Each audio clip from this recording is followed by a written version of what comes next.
ceux que vous avez pu faire, mais de gens qu'on ne connaît pas. Mais ça va venir, ça va venir. Alors, la joie. Alors, je me souviens plus bien pourquoi on a pris ce thème. Je sais pas. Je me souviens plus, c'est vrai, c'est pas Chantal, je n'avais pas de joie. Si. C'est Chantal? Normal, elle n'est pas là. Voilà, c'est ça. Donc, C'est toujours absent. comme à l'habitude, les gens qui proposent des thèmes, et ils viennent pas en général.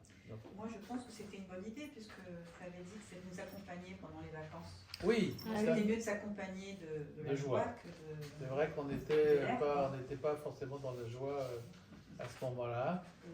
Donc non, voilà, c'était pas une critique sur le thème, mais la joie, quoi. Alors la joie, par rapport à la psychanalyse en tout cas, et par rapport à notre métier, c'est vrai que c'était quelque chose. Je me dis finalement la joie. Les gens viennent rarement nous voir pour aller chercher ça, en tout cas. Finalement, je me dis, bon, comment on va traiter ça, comment on va introduire le sujet, quoi. Et puis je me suis dit, bah, finalement, la joie, c'est quelque chose qui peut nous accompagner, donc voyons voir comment ça accompagne aussi notre métier. Et puis, comme souvent, je ne sais pas si vous avez remarqué, mais quand on se préoccupe un peu de quelque chose, les choses arrivent par hasard. Et j'ai une patiente qui arrive il y a 3-4 jours, avec la grosse banane. Ça fait 5 jours que je pleure, mais là je suis vraiment content de venir. Je suis content de venir vous voir. Ça faisait 2 mois que je n'avais pas vu. Et je me suis dit, bah voilà, en fait, on est dans quelque chose qui est de la joie. C'est-à-dire que, ben voilà, qu'est-ce qui... alors évidemment, ça a à voir avec le transfert, ça a à voir avec la dimension inconsciente de l'objet de nos rencontres, mais en tout cas, ça génère de la joie. Et ça, je me dis, ben voilà, on est dans notre thème. Cette dimension finalement inconsciente qui peut générer finalement une joie dans la dimension transférentielle. Donc oui, voilà, on est dans le thème. Et puis je me suis dit, bon bah voilà, on va promener comme ça le mot, ce mot la joie, on va le promener un peu dans ce qu'on fait, quoi. Alors je me suis dit, il y a la joie aussi des patients qui ont envie de nous faire plaisir. C'est-à-dire qu'ils me disent, voilà, vous allez être content, j'ai fait un rêve. Exactement ce que vous vouliez que je rêve. Voilà, vous vouliez que je rêve, ben voilà, j'ai rêvé, j'ai fait un rêve. Donc il y a une dimension de joie là encore enfin parfois, pas tout le temps, mais qui peut exister dans ce que le patient a à nous apporter, à nous montrer. Alors évidemment, là aussi, tout ça c'est interprétable et ça a une dimension inconsciente et transférentielle, mais n'empêche que ça a vraiment ce caractère-là et ce côté positif, quoi. Donc quand il dit, voilà, j'ai fait un beau rêve, donc voilà. Alors voilà, par exemple, le dernier rêve qu'on m'a raconté, là, qui est toujours intéressant de parler de clinique, elle me dit, voilà, je venais voir mon psychanalyste, qui était une femme, et je ne savais pas où elle était, si elle était au 6e étage dans ce sens-là, au 6e étage dans ce sens-là. Alors, mais finalement, au bout d'un certain temps, je finis par trouver le cabinet de consultation. Et puis j'arrive, il y a plein de gens dans la salle d'attente. Et puis je prends ma place, et puis finalement, je passe devant tout le monde et j'arrive dans le cabinet de la psychanalyste. Et la psychanalyste est mourante. Elle est mourante, elle est allongée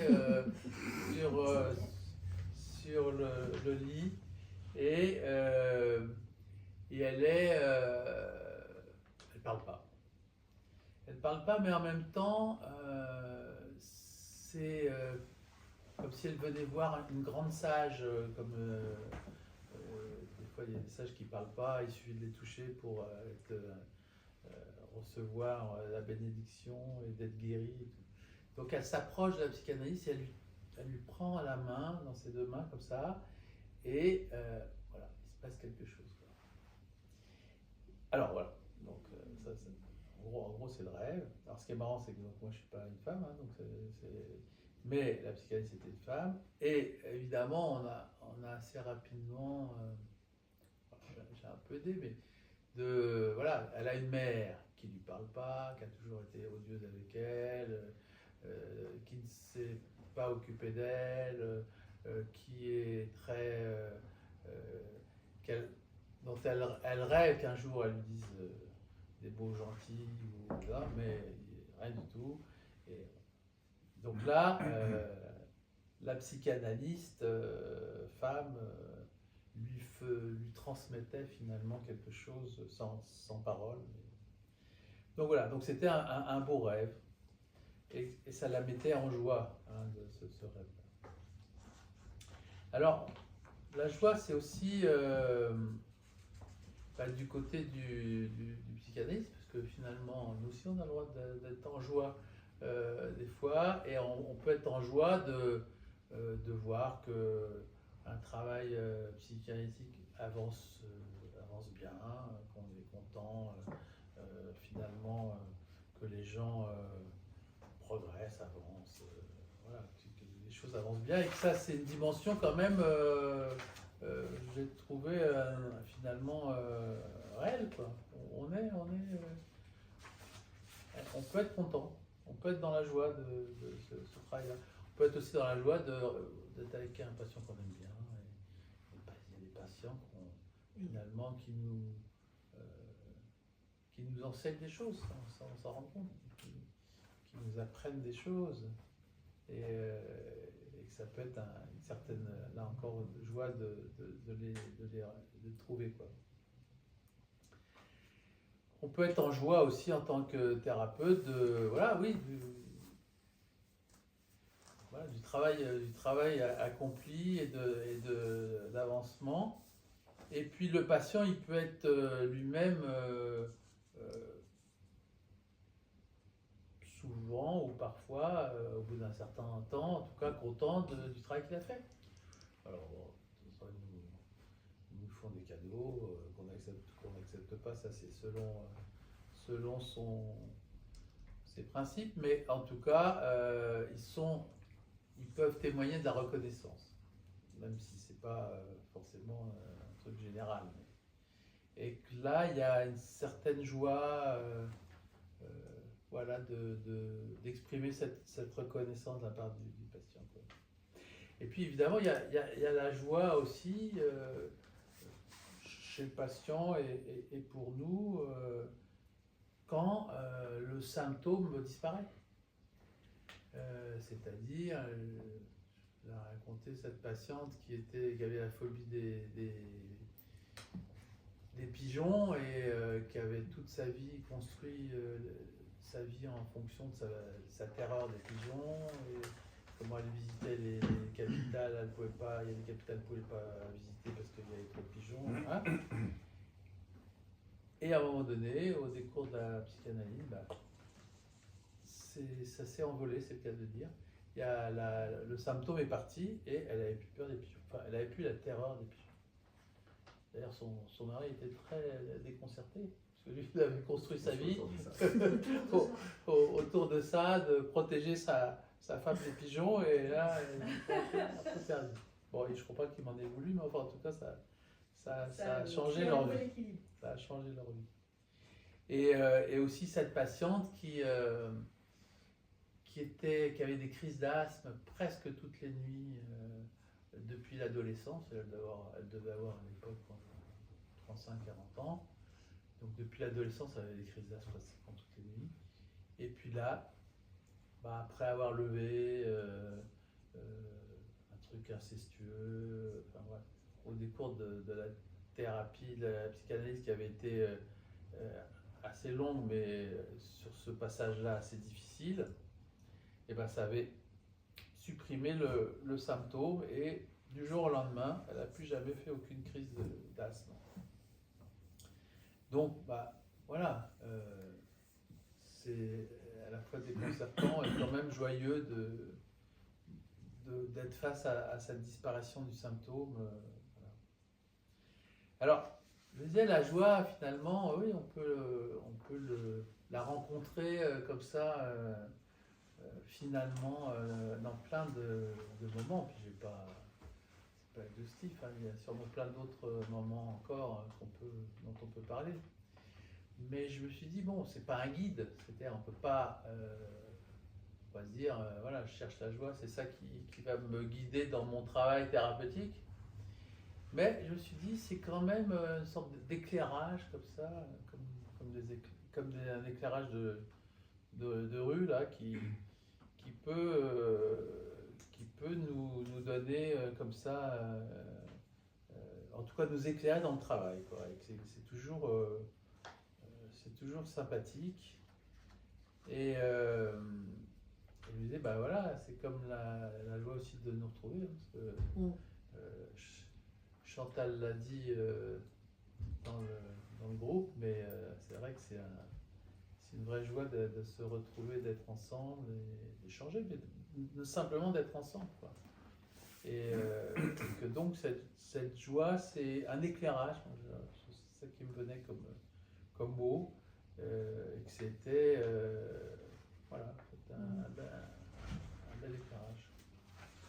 C'était voilà, un peu ce que j'avais envie de dire là-dessus, comme introduction. À vous.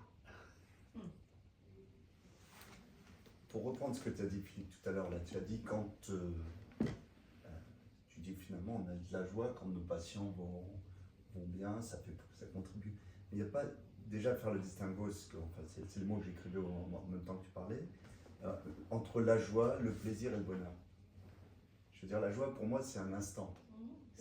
C'est un éclat. C'est drôle. C'est un instantané. Je veux dire, il y a un moment, on prend l'instant comme il vient, et en fait, c'est la construction c'est l'assemblage, la somme de tous ces instants qui font qu'on se réalise dans le plaisir global d'une action ou d'un moment, et à l'arrivée, le bonheur de se dire, est-ce que je suis quelqu'un d'heureux ou en quête d'un bonheur supérieur. Et en fait, la joie, il y a de joie que dans la réalisation finalement de la résolution des doutes. Je veux dire, c'est surmonter un doute, mais il y a de la joie aussi uniquement dans l'action. C'est-à-dire qu'en fait, le plaisir de se retrouver, on est venu, on se retrouve, donc il y a cette joie. On ne peut pas être... en fait, c'est cette notion même... j'ai la joie de gagner au loto, la fameuse histoire, mon Dieu, mais le joue, commence déjà par prendre ton billet. Je veux dire, il faut être déjà dans l'action pour... donc, elle est indissociable de l'action. Et c'est la somme de ces moments, si on se met dans un état d'équilibre, j'ai envie de me sentir dans un équilibre de bonheur, de sérénité. Cette sérénité, elle m'a porté par tous ces moments de joie qui se cumulent comme un puzzle qui doit se compléter. Et je le vois plutôt comme ces moments-là. Effectivement, quand tu dis on a de la joie, effectivement, de retrouver nos patients, effectivement, c'est des moments parce qu'on est indissociable de l'individu qu'on est au-delà du thérapeute que chacun est ici.